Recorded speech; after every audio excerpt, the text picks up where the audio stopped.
Hello. Today I am going to be demonstrating the NR302 head to chest assessment using my mannequin Bonnie.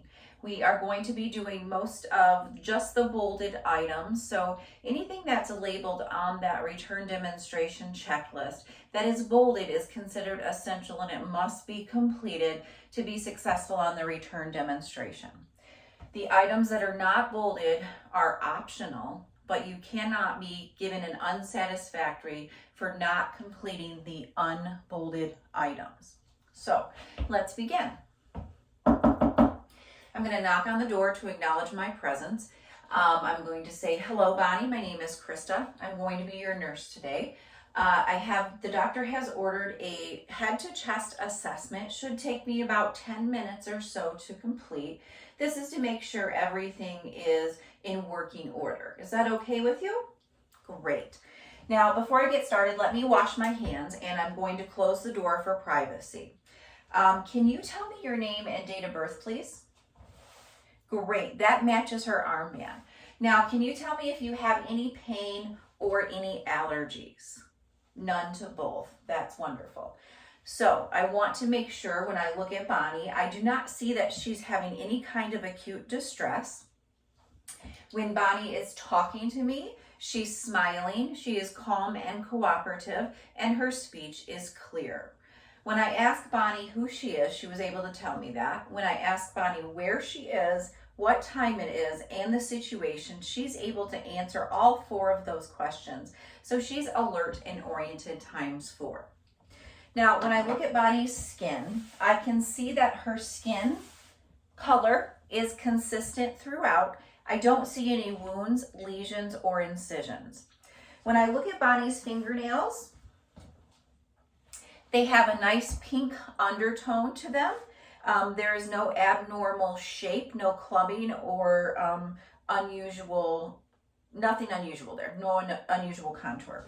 So then I'm going to go back to the fingernails and press, and as I press on her fingernails, I'm checking for capillary refill. The capillary refill returns within 2 to 3 seconds, and that is a normal finding.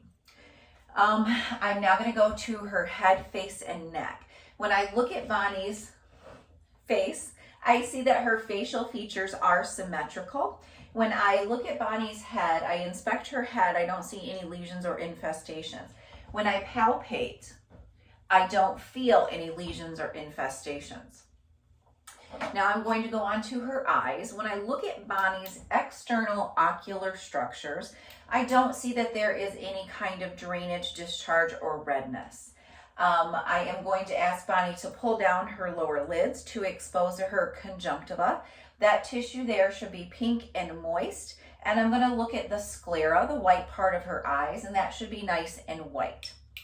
I'm going to then tell Bonnie I'm going to look at her eyes with my pen light. So I'm going to come on the side and cross past her pupil.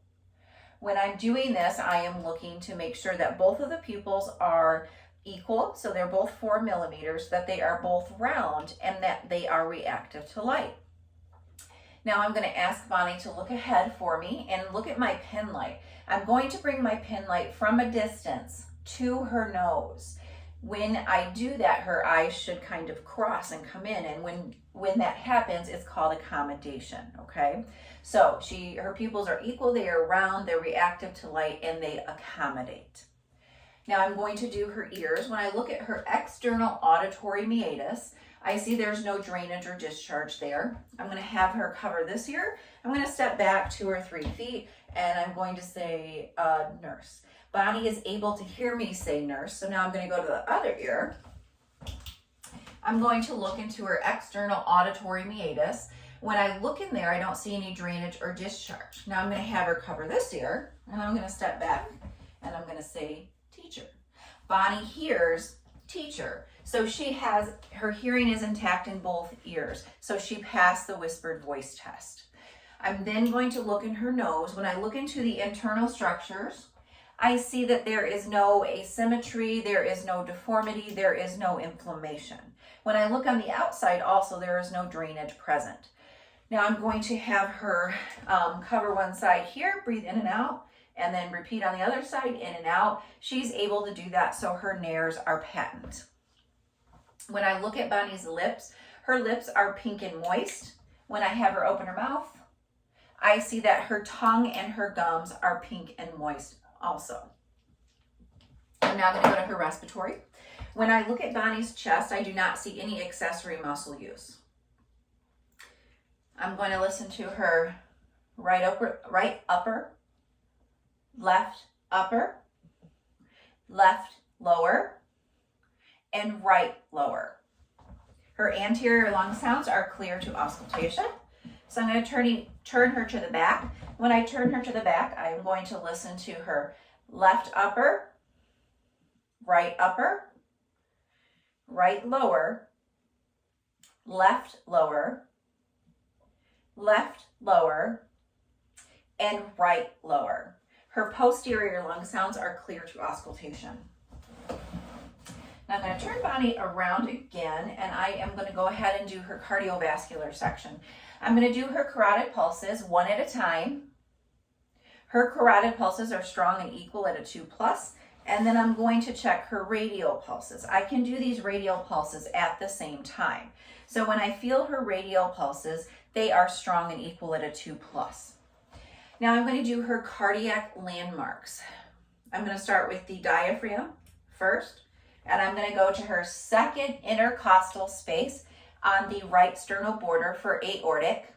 I'm going to go to her second intercostal space on the left sternal border for pulmonic, her third intercostal space on the left sternal border for Erb's point, her fourth or fifth intercostal space on that left sternal border for tricuspid, and then the mitral, which is the fifth intercostal space mid-clavicular line.